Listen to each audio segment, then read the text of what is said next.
versículo 15. Éxodo 2, del 1 al 15. La lectura de la palabra del Señor. Si usted puede ponerse en pie en casa, hágalo. Si no, escuche la palabra del Señor. Dice: un hombre de la casa de Leví fue y tomó por mujer a una hija de Leví. Y la mujer concibió y dio a luz un hijo, y viendo que era hermoso, lo escondió por 3 meses. Pero no pudiendo ocultarlo por más tiempo, tomó una cestilla de juncos y la calafateó con asfalto y brea. Entonces puso al niño en ella y la colocó entre los juncos a la orilla del Nilo. Y la hermana del niño se puso a lo lejos para ver qué le sucedería. Y la hija de Faraón bajó a bañarse al Nilo, y mientras sus doncellas se paseaban por la ribera del río, vio la cestilla entre los juncos y la mandó a una criada suya para que la trajera. Al abrirla vio al niño, y aquí el niño lloraba. Y le tuvo compasión y dijo: este es uno de los niños de los hebreos. Entonces la hermana del niño dijo a la hija de Faraón: ¿quieres que vaya y te llame una nodriza de las hebreas para que te críe al niño? Y la hija de Faraón le respondió: sí, ve. Y la muchacha fue y llamó a la madre del niño. Y la hija de Faraón le dijo: llévate a este niño y críamelo, y yo te daré tu salario. Y la mujer tomó al niño y lo crió. Cuando el niño creció, ella lo llevó a la hija de Faraón y vino a ser hijo suyo. Y le puso por nombre Moisés, diciendo: pues lo he sacado de las aguas. Y aconteció que en aquellos días, crecido ya Moisés, salió a donde sus hermanos y vio sus duros trabajos. Y vio a un egipcio golpeando a un hebreo, a uno de sus hermanos. Entonces miró alrededor, y cuando vio que no había nadie, mató al egipcio y lo escondió en la arena. Y al día siguiente salió y vio a 2 hebreos que reñían, y dijo al culpable: ¿por qué golpeas a tu hermano? Y él respondió: ¿quién te ha puesto de príncipe o de juez sobre nosotros? ¿Estás pensando matarme como mataste al egipcio? Entonces Moisés tuvo miedo y dijo: ciertamente se ha divulgado el asunto. Cuando Faraón se enteró del asunto, trató de matar a Moisés, pero Moisés huyó de la presencia de Faraón. Se fue a vivir a la tierra de Madián, y allí se sentó junto a un pozo. Vamos a orar. Padre, rogamos que bendigas tu palabra, que nos dirijas y que tu Santo Espíritu nos ayude a comprender, pero también a vivir, Señor, bajo los principios que de ella emanan. Amén. Tome su lugar, si estaba de pie, por favor. Usted tiene allí el libro del Éxodo, segundo libro de la Biblia, libro que también fue escrito por Moisés, Moisés de quien justamente estamos hablando aquí. Y en esta mañana quiero darle una lección a través de la palabra del Señor. Quiero que aprenda una cosa: su vida nunca está a la deriva. Su vida nunca está a la deriva. De hecho, el título de esta mañana, como yo lo planteé, fue Nunca a la deriva. Si usted analiza el diccionario de la Real Academia de la Lengua Española, dice allí que la deriva o estar a la deriva es el desvío de un barco respecto al rumbo establecido. Nuestra vida nunca se desvía del rumbo establecido, pero déjeme aclarar eso: no del rumbo establecido por usted o por mí, del rumbo establecido por Dios. Nuestra vida nunca se desvía del rumbo establecido por Dios. Por tanto, fíjese bien, la palabra del Señor nos muestra que nuestra vida nunca se va a salir del rumbo, del punto hacia el cual Dios la quiere dirigir. A veces eso coincide con lo que nosotros pensamos, a veces no. Entonces quiero mostrarle una cosita. Tengo aquí una de esas pulseritas que generalmente las damas cuando van a algún lugar de playa compran, ¿verdad? De esas que tienen unas semillitas negras. Todas las conocen, yo creo, las han visto por allí. Y si no, busquen en internet semilla de María para que sepa de qué le estoy hablando. De estas pulseritas que son hechas de semillitas y todo. Búsquela allí. ¿Sabe que la semilla de María más bien es una semilla que crece en México y Centroamérica, pero que se puede encontrar, estas semillas, estos frutitos se pueden encontrar en las playas de Francia? 24,000 kilómetros entre Centroamérica y México y Francia, y las semillas llegan de un lado al otro del océano Atlántico. Uno podría decir, ¿y cómo sucede eso? Bueno, porque son cargadas por el viento. Estas capsulitas llenas de información son llevadas por el viento de uno a otro continente para ir a dar su fruto también allá. Usted y yo vamos a ver que la vida de Moisés incluso fue planeada también por el Señor, que fue plantado en otro sitio donde él también dio su fruto y donde luego sería usado por el Señor. Así que acuérdese de esas semillitas. Creo que usted lo ha visto, las ha visto por allí en pulseras. El frutito que dan lo ha visto allí en pulseras y puede acordarse de la vida de Moisés cada que las vea y de recordar que su vida nunca está a la deriva. Por cierto, que el capítulo 1 del libro de Éxodo habla de cómo el pueblo de Israel floreció en el cautiverio. El capítulo 2 de Éxodo también nos habla de cómo Moisés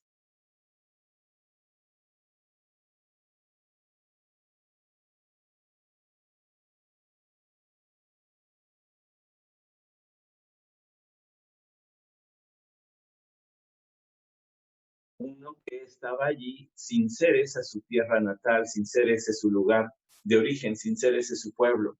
En el capítulo 1, la vida de Moisés fue protegida por Dios a través de mujeres, tal como algunos de los hombres egipcios que murieron. Moisés fue protegido por el Señor, pero preservada su vida, no como infante que muere, sino como uno que sí se desarrolló. Ahora, mire también en el capítulo 2, usted encuentra en la primera parte los versículos del 1 hasta el 10. Verá usted cómo Moisés se desarrolló y fue perseguido como infante, sin culpa. Pero luego de los versículos 11 al 15, Moisés es perseguido por su propia culpa, por lo que él hizo. Así que usted tiene aquí un capítulo que plantea algunos contrastes con el anterior, pero también dentro del propio capítulo 2 se encuentra algunos contrastes entre los versículos 1 al 10 y del 11 al 15. Quiero decirle por allí que hubo un brinquito del internet, ya lo estábamos diciendo, ¿verdad? Yo aquí tuve que acercar mi mano allí si sintió como que lo iba a agarrar, dijo, este ya es culto 3D, le vamos a repartir unos lentes 3D para que sienta mi mano allí.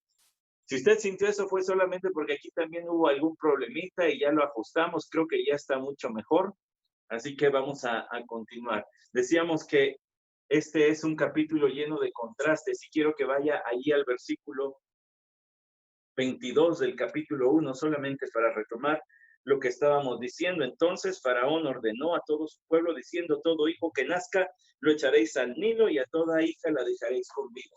Usted recuerda que antes le había dicho el Faraón a las parteras hebreas, si nace un varón, lo van a matar, solo van a dejar vivas a las nenas. Pero luego, tras ver que estas mujeres no hicieron caso de su indicación, le mandó decir a todo el pueblo, pues cuando vean que los hebreos tienen un niño, a ese lo van a echar al río Nilo para que se ahogue. Esta era una muerte por ahogamiento, era una forma de castigo que practicaban los egipcios teniendo allí el Nilo. Y dice en el versículo 1 del capítulo 2, un hombre de la casa de Leví fue y tomó por mujer a una hija de Leví. Y la mujer concibió y dio a luz un hijo, y viendo que era hermoso, lo escondió por 3 meses.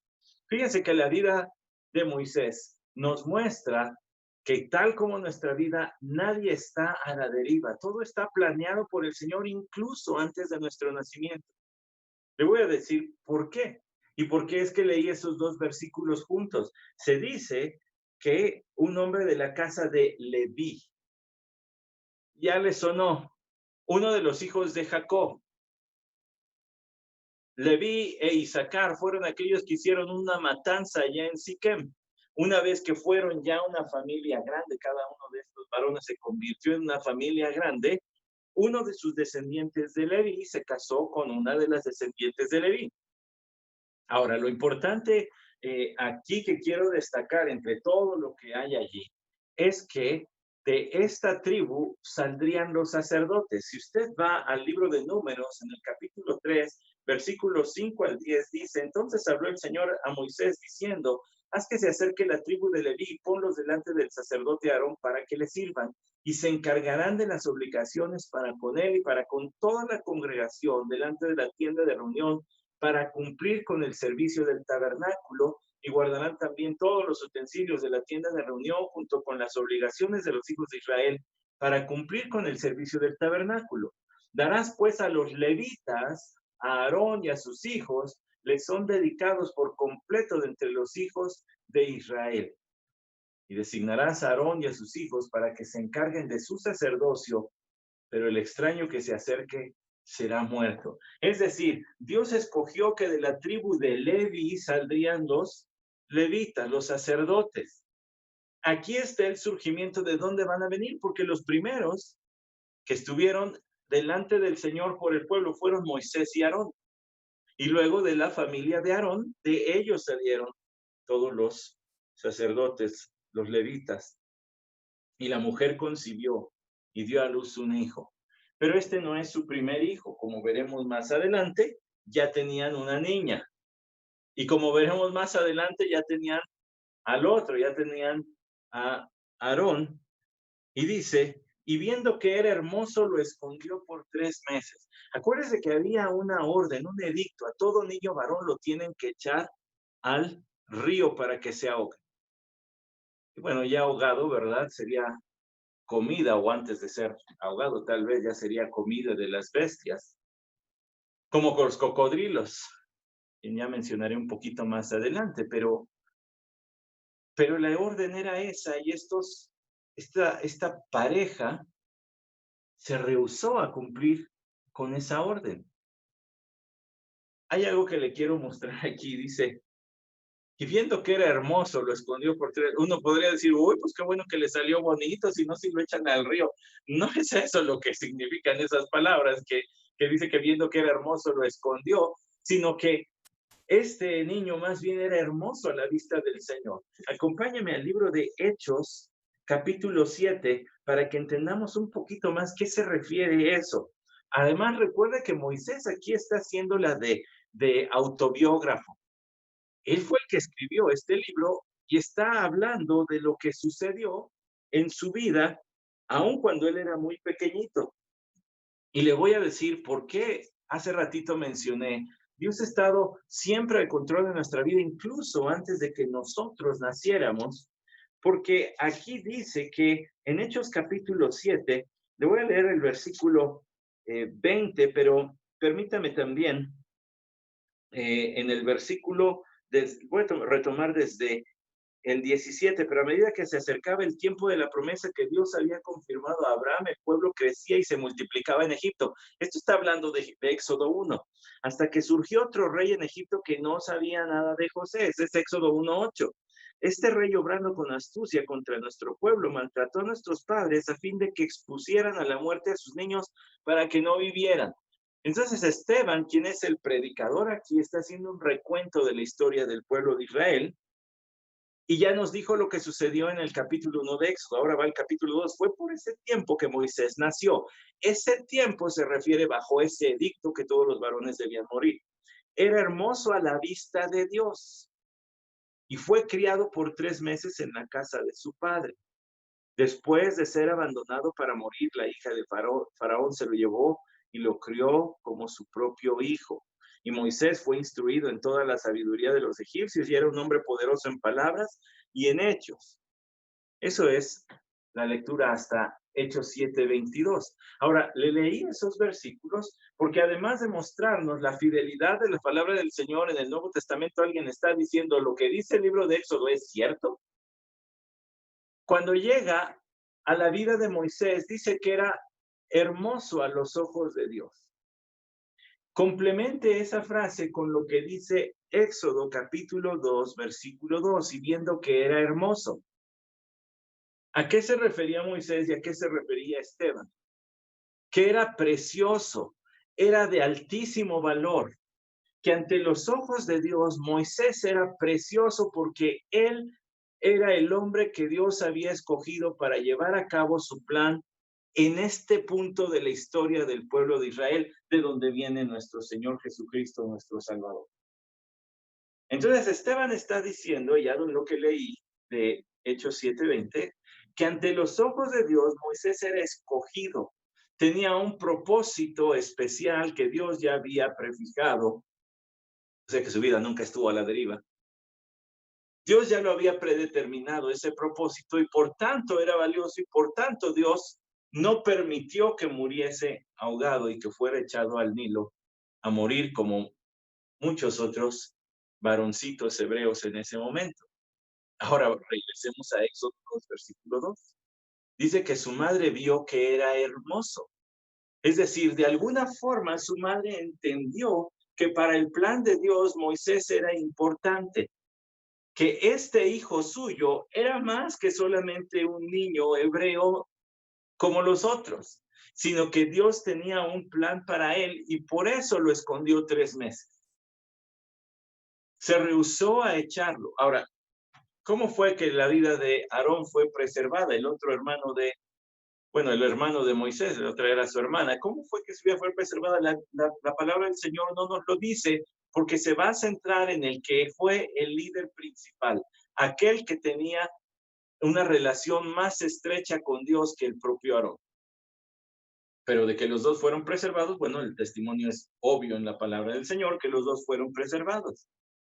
Pero este Moisés, sus padres se dieron cuenta, su madre se dio cuenta que Dios tenía un propósito especial para él y lo ocultó por 3 meses. ¿Por qué 3 meses? Dice el versículo 3, pero no pudiendo ocultarlo por más tiempo. Su deseo era ocultarlo por más tiempo, pero ya no se podía más. Quizá porque ya los pulmoncitos de Moisés ya pegaban gritos más fuertes.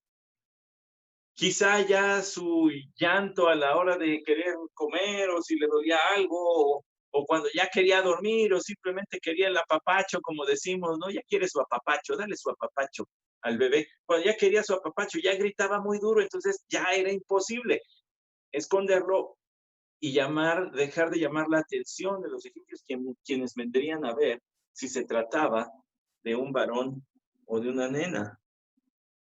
Ya no lo pudo esconder más tiempo, entonces tomó una cestilla de juncos y la calafateó con asfalto y brea. Entonces puso al niño en ella y la colocó entre los juncos a la orilla del mar. Fíjese que es curioso, pero esa palabra cestilla o canasta o cesto o como lo traduzca su Biblia, aparece en otro lado. Aparece en Génesis capítulo 6 cuando se habla del arca. Allá se traduce como arca, aquí se habla de cesta. Es decir, una estructura de madera, en este caso de juncos, que fue sellada por dentro con esta sustancia pegajosa que se le llama brea, de modo que se hiciera impermeable, el agua no se le metiera y pudiera flotar. Calafateó con asfalto y brea. Entonces puso al niño en ella y la colocó entre los juncos a la orilla del Nilo. Usted y yo leemos tan fácil esas palabras, pero debe haber sido un acto dolorosísimo para la mamá de Moisés. El desprenderse de su hijo. Debía haber sido una cosa tremenda, una cosa dolorosa. Sin embargo, la palabra del Señor no nos habla de las emociones de la mamá, nos habla de la fe de la mamá. Hebreos 11:23 dice, por la fe Moisés cuando nació fue escondido por sus padres durante 3 meses, porque vieron que era un niño hermoso y no temieron el edicto del rey. Otra vez, esto de la hermosura no quiere decir que era bien guapetón desde chiquillo y que por eso dijeron, no, pues es que este sí vale la pena preservarlo, es William Levy, pues déjalo aquí. No, no está diciendo eso. Lo que está diciendo es que ellos reconocieron el propósito de Dios sobre este niño, Moisés, y por fe fue que lo escondieron y además se desprendieron de él porque temieron el edicto del rey. Perdón, porque no temieron el edicto del rey. La fe Es lo único que puede sobreponernos del miedo. ¿No has sentido miedo últimamente? Yo también. Pero regresamos a la palabra del Señor y le pedimos su ayuda para seguir confiando en Él en medio de todo lo que estamos viviendo, porque nuestra vida nunca está a la deriva. Fue por la fe que las emociones de esta madre, llamada Jocabed, por cierto, la fe de esta madre fueron puestas a un lado para hacer aquello que de alguna manera entendió era lo que debía hacer. Bueno, el predicador, el famosísimo predicador Charles Spurgeon, ya fallecido desde hace muchísimo tiempo, pero famosísimo predicador, él dijo que la fe es sentido común santificado, queriendo decir que es tomar las decisiones de la vida cotidiana en lo mejor que entendemos que debemos hacer a la luz de lo que la Biblia enseña. Nuestro mejor entendimiento de la Biblia puesto en práctica, puesto allí a la hora de tomar las decisiones cotidianas en nuestras vidas. Bueno, lo dijo de otra forma y espero que esto también le ayude. Sus palabras de Spurgeon fueron: la fe es el uso de la razón, pero santificado, iluminado desde arriba, queriendo decir de Dios. Es decir, esta mujer utilizó su razón. No puedo matar a mi hijo. ¿Y qué voy a hacer para preservarle la vida? Bueno, pues si se trata de echarlo al río, lo voy a echar al río, pero no lo voy a echar sin nada, lo voy a hacer que flote. Y la providencia, el control soberano de Dios, vea cómo se funde con las decisiones cotidianas, cómo se funde con el sentido común. Ella no dijo, bueno, mi hijo se ve que Dios tiene un plan para él, entonces, pues si él quiere que viva, va a flotar. Y lo echó al agua. Si Dios quiere que viva, pues aprenderá a nadar solito. Y lo echó al agua. No hizo eso.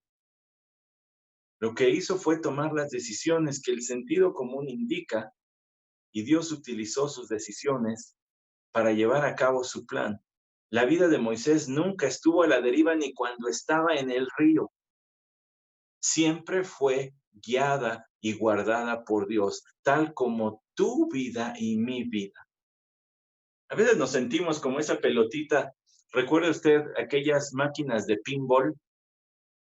Son los abuelos de los juegos de video, ¿verdad? Esas maquinotas de madera, esas cajotas de madera llenas de luces y uno le jalaba aquí una palanca y salía volando una pelotita y andaba rebotando por acá y por allá y tenía dos puertecitas que uno debía mantener a la pelotita botando. A veces nos sentimos como esas pelotitas que andan por allí botando para donde se pueda, pero no es así.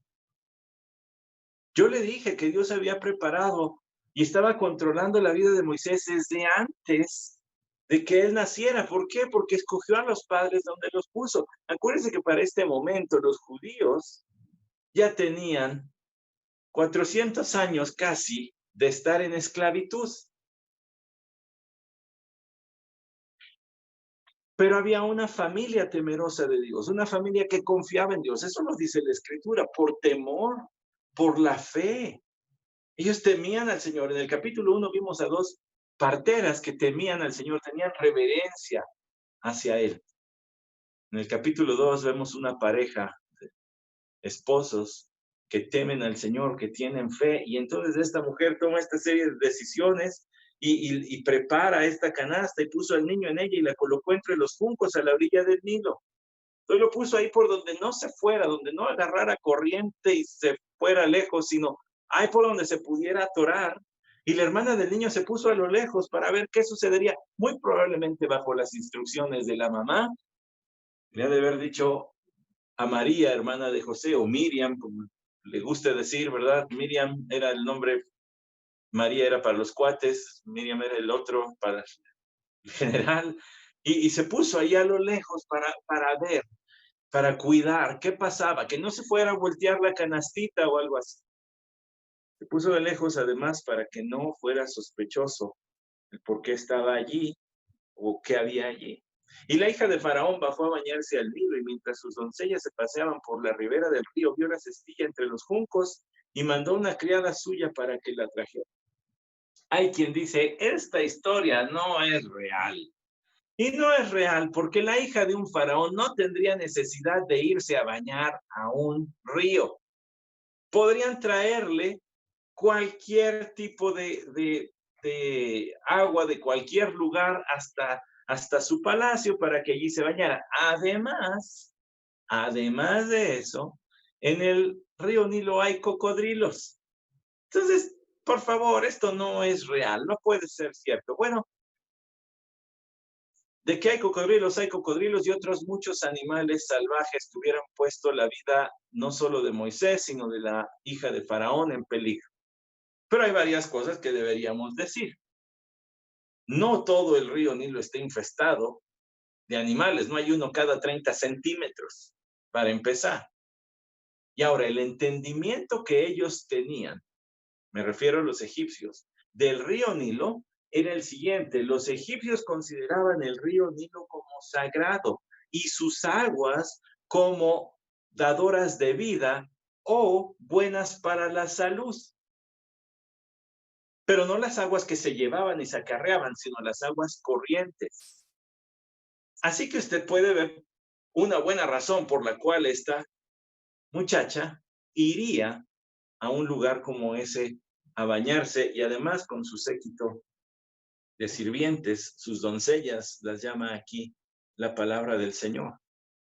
Este río Nilo, usted pues obviamente lo ubica en los mapas, uno de los ríos más importantes, más imponentes del mundo. De hecho, antier, uno de los astronautas que ahorita están en la Estación Espacial Internacional, si usted busca allí fotos tomadas desde allá, hace 2 días publicó una foto de Egipto y el río Nilo. Se ve desde el espacio, este río es enorme. Así que esta era la concepción que tenían de este río por su potencia, por ser tan imponente, y por eso iba allí y se llevó a su séquito de sirvientes. Dice el versículo 5, mientras sus doncellas se paseaban por la ribera del río, vio la cestilla entre los juncos y mandó una criada suya para que la trajera. Todo está obrando. ¿Por qué no volteó para otro lado? ¿Por qué no se hizo de la vista gorda? ¿Por qué no dijo, ay, mira estos judíos contaminando el río y fundó Greenpeace o algo así? ¿Por qué no dijo algo así? ¿Por qué no dijo, a ver, tráeme, ¿qué hay ahí? ¿De dónde le despierta la curiosidad? Bueno, le voy a decir lo que dice el profeta Jeremías en Jeremías 10:23. Yo sé, oh Señor, que no depende del hombre su camino, ni de quien anda el dirigir sus pasos. Pero vuelvo a leer. Yo sé, oh Señor, que no depende del hombre su camino, ni de quien anda el dirigir sus pasos. No quiere decir, el profeta Jeremías jamás quiso decir que una persona debe quedarse sentada en el sillón y decir, bueno, si Dios quiere que vaya a algún lado, pues Él me teletransportará a ese sitio. No, sino que detrás de las decisiones que tomamos, incluso al dar pasos, está Dios. Mire, se pudo haber ido a bañar a otro lado, ¿no? Pues si está tan grandote el río, se pudo haber ido medio kilómetro más para allá y jamás hubiera visto a Moisés. O bueno, las canastitas.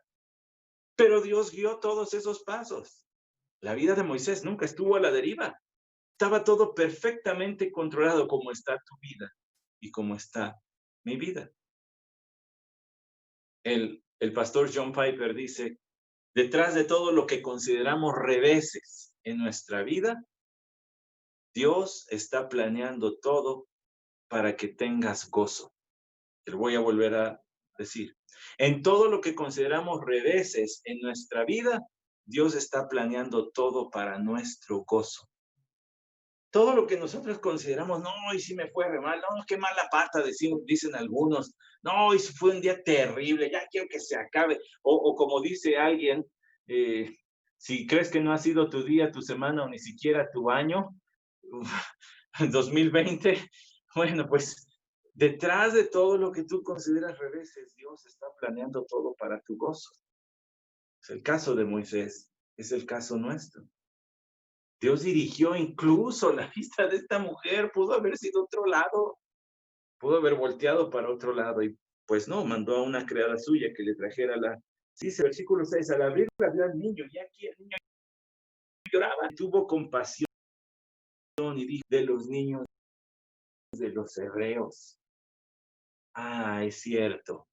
Se sigue cumpliendo la escritura. Proverbios 21:1 dice, como canales de agua es el corazón del rey en la mano del Señor, él lo dirige donde le place. Ese proverbio que le acabo de leer, Proverbios 21:1, disculpe que me trabé tantito, no fue el internet, ahí sí fui yo, tengo una mala conexión, cerebro-boca.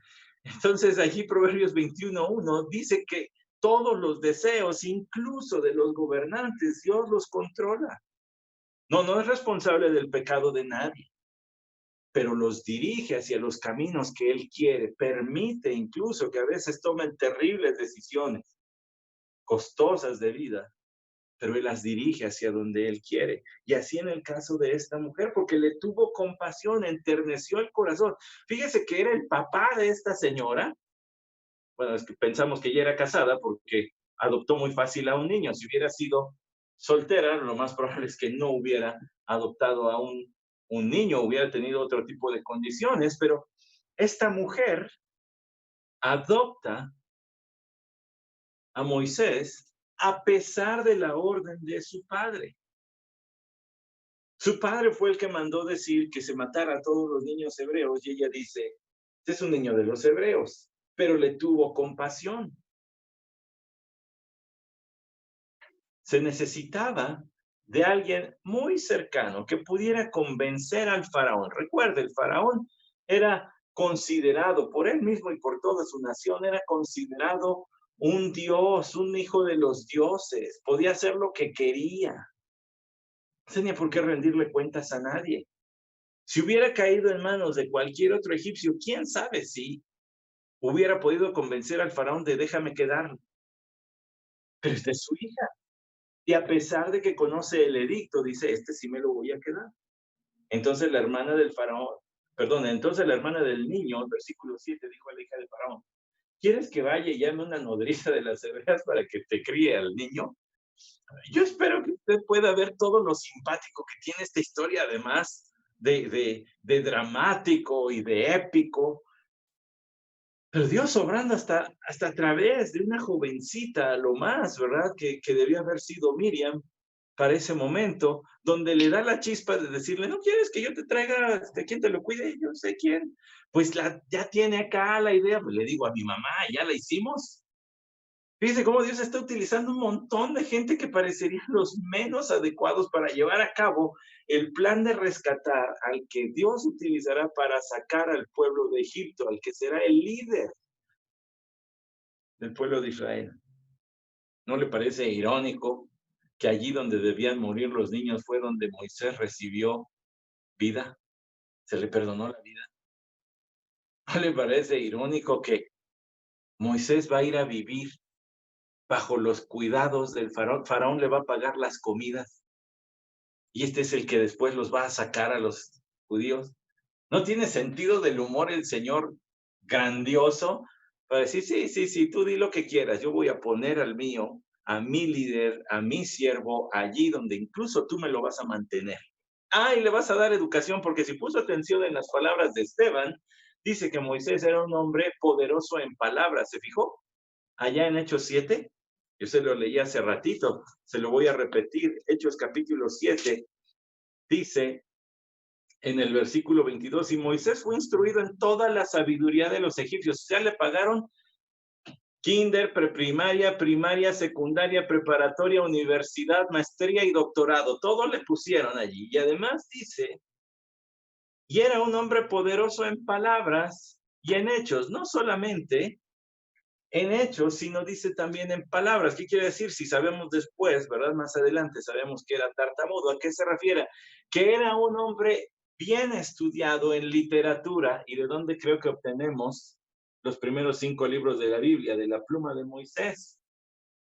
Dios lo llevó a preparar hasta para que escribiera, pues, para que dejara el recuento histórico tal como debía ser escrito en el estilo literario que cada sección ameritaba. ¿No le parece irónico? Y ahora se lo llevan a su casa primero. ¿Quieres que vaya y llame a una nodriza de las hebreas que te críe al niño? Y la hija de Faraón le respondió, sí, ve. Y la muchacha fue y llamó a la madre del niño. A la hija del Faraón no le pasó ni por aquí que le habían puesto una trampita. Es su mamá. Y el tiempo que Moisés pasa en su casa es crucial porque dice el versículo 8, y la hija de Faraón le respondió, sí, ve, y la muchacha fue y llamó a la madre del niño, versículo 9, y la hija de Faraón le dijo, llévate a este niño y críamelo y yo te daré tu salario. Y la mujer tomó al niño y lo crió, ahora le pagan hasta por cuidar a su hijo. Hombre, pues que me diga, ¿no? ¿Quién paga por criar a mi hijo para que entonces yo también haga solicitud? Bueno, mi Esli no necesita que me paguen, la cuido con todo gusto, pero usted ve lo que está pasando aquí. Ahora hasta les van a dar dinero, y no ha de haber sido cualquier cosa, porque ahora tienen un hijo adoptivo, o déjeme decirlo así, un nieto adoptivo del faraón. Sí que les han de haber mandado una cuna de esas que no, hombre, ya quisieran algunas tiendas de nuestro país vender, hombre, de esas de rey. Le han de haber mandado acá sus baberitos, sus pañaleros, sus mameluquitos egipcios bien bonitos al Moy, ¿verdad? Al bebé Moy. Le han de haber mandado de lo mejor y le pagan y todo. Y dice, llévatelo, yo te daré tu salario. Y la mujer tomó al niño y lo crió. Cuando el niño creció, ahora espere, que hay algo importante. Esa palabrita que dice, cuando el niño creció, es una que en el idioma hebreo se refiere hasta la formación.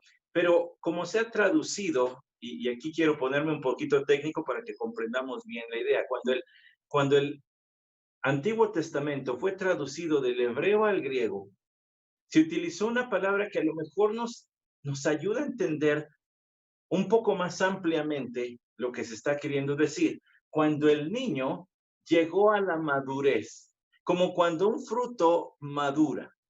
Es decir, cuando ya tuvo ciertas capacidades que ya no dependía de su madre. Bueno, seguramente ya sabía comer solito, ya sabía caminar, tal vez incluso ya sabía ir al baño, ya tenía la edad suficiente donde a la princesa de Egipto le evitara muchas molestias, ¿verdad? Donde ya no se metiera a cambiar pañales y esas cosas. Yo no creo que sea una molestia, yo lo hago por mi hija, pero esta mujer iba a ser un hijo ajeno. Entonces, quizás tenía que cubrir toda esa edad hasta que ya fue madurito, ya tuvo cierta edad. Especular en cuanto a la edad que tenía Moisés cuando llegó ahí no tiene sentido, pero sí le voy a decir algo. El tiempo que Moisés pasó todavía con sus padres, los años que hayan sido, no sé cuántos, pero los años que hayan sido, resultaron ser cruciales, porque él entendió el plan de Dios a través de él, que él tendría un papel importante en el plan de Dios, y también creció escuchando las historias de lo que usted y yo estudiamos en Génesis, el origen, cómo surgió la nación. Mira, es que nosotros venimos de Abraham, y Abraham tuvo dos hijos, uno se llamó Ismael y otro se llamó Isaac. Isaac tuvo dos hijos, uno se llamó Esaú y otro se llamó Jacob. Y Jacob tuvo tantos hijos, y me explico, todo eso le debía haber sido contado, le debía haber sido contada también la creación. ¿De dónde la aprendió? De los egipcios, ¿no? Ellos tenían sus propias ideas de cómo surgió el universo. Pero sus padres le dieron toda esa formación, que mucho de eso lo tenemos escrito en los 51, bueno, en los 50 capítulos anteriores de la Biblia, que es el libro de Génesis. Toda esa semilla de lo que llegó a ser la relación de Moisés con Dios fue plantada en esos años. Y ahorita vamos a ir a eso otra vez. Dice allí el versículo 10, cuando el niño creció, ella lo llevó a la hija de Faraón. La segunda vez que la madre entrega a su hijo. Es la segunda vez que la madre entrega a su hijo. Y vino a ser hijo suyo, lo adoptó formalmente, allí lo presentó en sociedad y le puso por nombre Moisés, diciendo, pues lo he sacado de las aguas. Moisés, que significa sacar. Si esto fuera película de Hollywood, le dejaríamos allí, ¡ay, cómo el Señor preservó a Moisés! ¡Qué bonito! Y allí le terminamos y vienen los créditos, una música bonita y todo es un final feliz, pero ¿qué cree? La palabra del Señor es un libro que habla de personas reales. Es fácil para usted y para mí confiar en la providencia del Señor, confiar en el cuidado y la guía del Señor en nuestras vidas y todo parece salir bien. Pero nuestra vida nunca está a la deriva. Nunca a la deriva es el título de esta mañana. Ni cuando hacemos cosas que no son correctas delante de Dios. Nuestra vida nunca está a la deriva ni cuando tomamos malas decisiones. ¿Quiere ver los siguientes versículos? ¿O lo dejamos para la otra semana? No, pues ¿cómo cree? Lo vamos a ver de una vez. Dice el versículo 11. Y aconteció que en aquellos días, crecido ya Moisés, salió a donde sus hermanos y vio sus duros trabajos y vio a un egipcio golpeando a un hebreo, a uno de sus hermanos. Quiero allí hacerle notar varias cositas. La primera es la repetición de la palabra hermanos. Hermanos. ¿Ok? Ahora escuche lo que dice Hechos 7 en el recuento que hizo Esteban de la vida de Moisés. Versículo 23, pero cuando iba a cumplir la edad de 40 años, sintió en su corazón el deseo de visitar a sus hermanos, los hijos de Israel. O sea que ya han pasado más de 3 décadas desde que fue separado de sus padres hasta este momento. Para nosotros, entre el versículo 10 y el 11, podríamos hacer una transición de un versículo, pero en tiempo pasaron casi 40 años. ¿Qué le gusta? ¿35 tal vez? ¿30 por lo menos? Y entonces es ahí donde Moisés dice, Esteban sintió el deseo de ir a ver a sus hermanos. Siempre se identificó con los hebreos. Él sabía que no era egipcio. Y aunque fue criado y enseñado como tal, él decía, pues sí, pero este no es mi pueblo.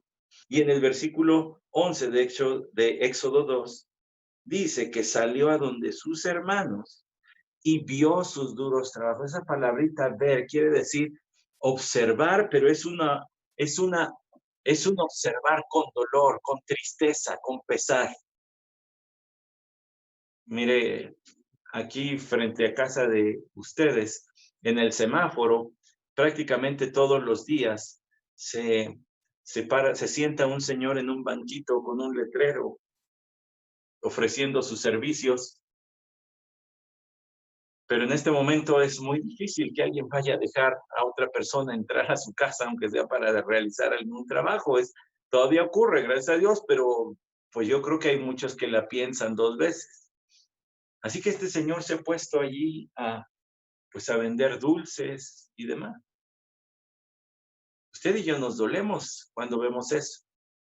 En una ocasión que tuve que salir dentro de este tiempo de pandemia, vi a un joven que traía un letrero grandecito que decía cambio artesanías por comida o productos de higiene. Tal vez usted no, porque es más santo que yo, pero yo a veces cuando me piden dinero pienso, ay, ¿sí lo irá a aprovechar bien o lo irá a consumir en vicios? Usted no piensa eso porque está 3 escalones más arriba, más cerca del cielo que yo, pero yo sí digo, bueno, ¿y si lo va a aprovechar bien o no? Pero esta persona no había duda, no estaba pidiendo dinero. Estaba pidiendo lo más básico, algo de comer. Quizá para él, quizá para llevar a su hogar. O productos de limpieza, cuando todo el mundo en estos días queremos tener siempre a la mano el gel antibacterial o un jabón o algo así. Es lo que está pidiendo. Cuando usted ha visto esos ejemplos, se duele, ¿cierto? Pues aquí Moisés se dolió al ver el duro trabajo. Recuérdese, les habían aumentado la carga laboral. Y dice, y vio a un egipcio golpeando a un hebreo, a uno de sus hermanos. Golpeando como capataz. No estaba jugando, no estaba dándole un zapecito de amigo, de árale, ya, ponte a trabajar. No, lo estaba golpeando como capataz. Y dice, entonces miró alrededor y cuando vio que no había nadie, mató al egipcio y lo escondió en la arena. Él sabía que lo que estaba haciendo ilegal y por eso era ilegal, y por eso buscó que nadie lo viera. Se les olvidó ver para arriba, que es donde está Dios. Pero al menos trató de cerciorarse, por la culpa que sabía que iba a incurrir, trató de cerciorarse que nadie lo viera y lo mató, lo escondió en la arena. Y al día siguiente salió y vio a 2 hebreos que reñían y dijo al culpable: ¿por qué golpeas a tu compañero? Y él respondió: ¿quién te ha puesto de príncipe o de juez sobre nosotros? ¿Estás pensando matarme como mataste al egipcio? O sea que sí hubo ojos que vieron lo que hizo. Sí hubo quien se dio cuenta de lo que hizo. ¿Qué pasa en esas malas decisiones? Dios no tiene control. ¿Quiere escuchar de malas decisiones? En 1920 los Medias Rojas de Boston le vendieron al mejor equipo del béisbol y eso no está a discusión, pero si quiere un día le invito a un café y hablamos al respecto. Hermano Elliot Johnson. Entonces, los Medias Rojas de Boston le vendieron a Babe Ruth a los Yankees de Nueva York. En los siguientes 10 años, Babe Ruth batió más home runs que todo el equipo de los Medias Rojas de Boston junto. Hable de malas decisiones. Por ahí de 1953, 2 escritores vendieron una tira cómica que pensaban no tenía mucho futuro a alguien que les pagó $150. ¿Sabe cómo se llamó esa tira cómica? Superman. Hable de malas decisiones.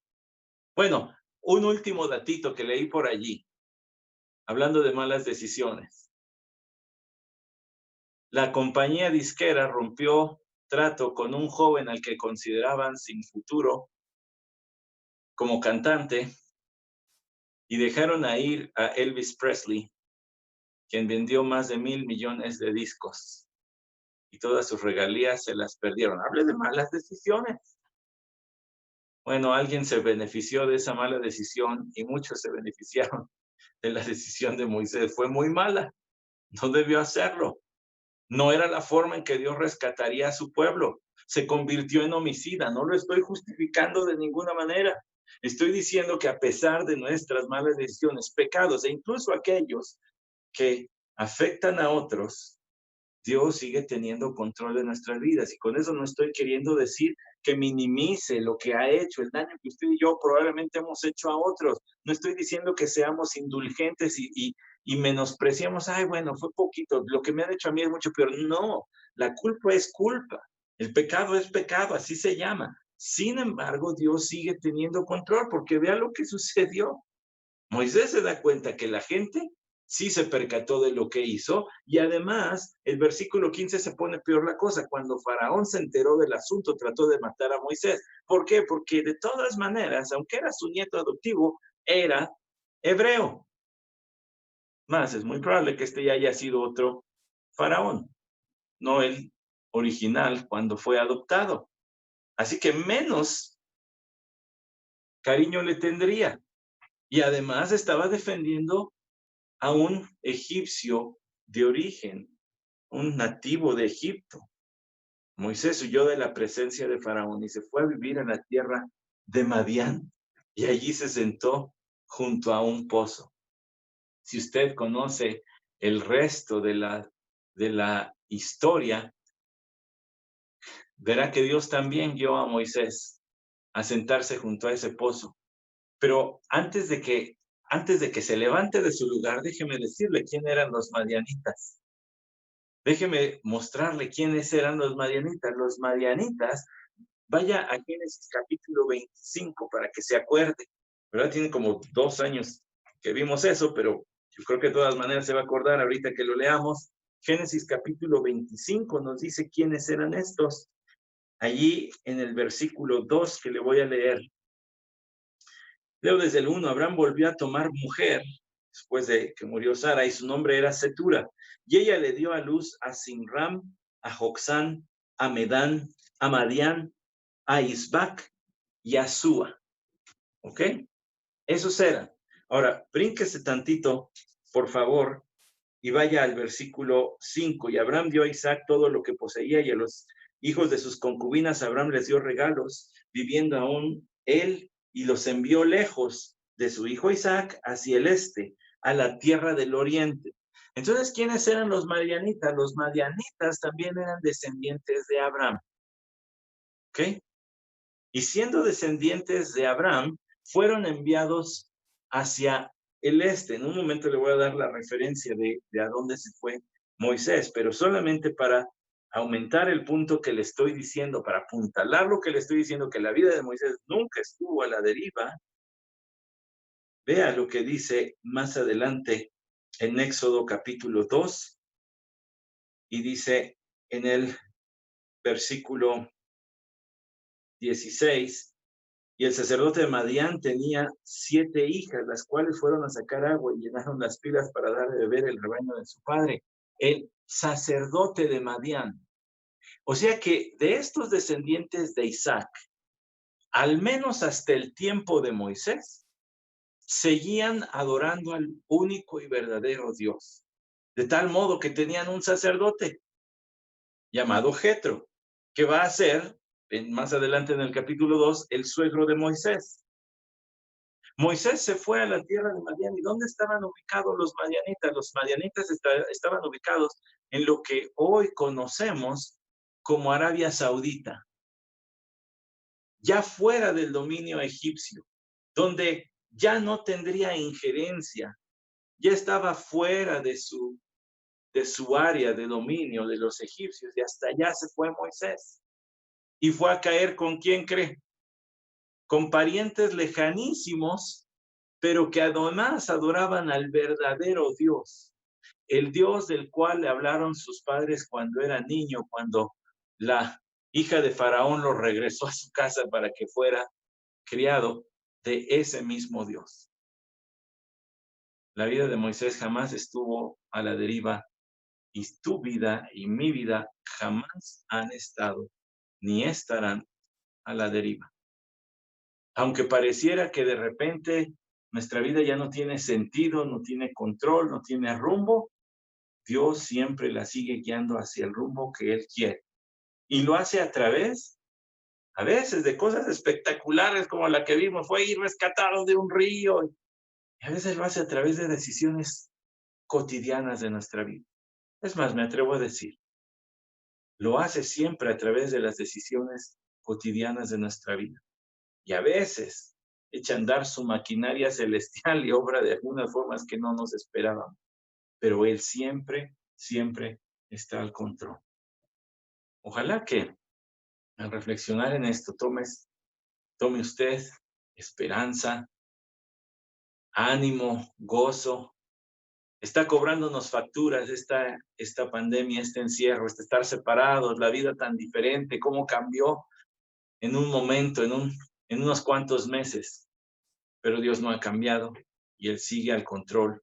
Sus promesas siguen siendo fieles y nosotros confiamos en Él. Podemos confiar cada día con mayor seguridad, con mayor certeza, y así vivir sin las tristezas que embargan a muchos, y vivir con el gozo, la alegría, la esperanza que Él nos da. Padre, te agradecemos por tu palabra, y te agradecemos, Señor, porque tú siempre, siempre tienes control de lo que sucede en nuestra vida. No hay nada, Señor, en esta tierra que nos saque del rumbo que tú has puesto, el buen propósito al cual diriges nuestra vida. Amarte, conocerte y darte a conocer para que otros te amen. Gracias, Señor, porque podemos ver esto en tu palabra y en una vida ocurrida hace miles de años. Nosotros de cualquier manera, Señor, podemos ver que sigues teniendo el mismo control porque tú eres el mismo siempre. Gracias, Señor. Ayúdanos a confiar. Restaura la esperanza, el ánimo, si alguien lo está perdiendo. Y ayúdanos, Señor, a ser de bendición, de ánimo y exhortación unos a otros para con todos los que nos rodean.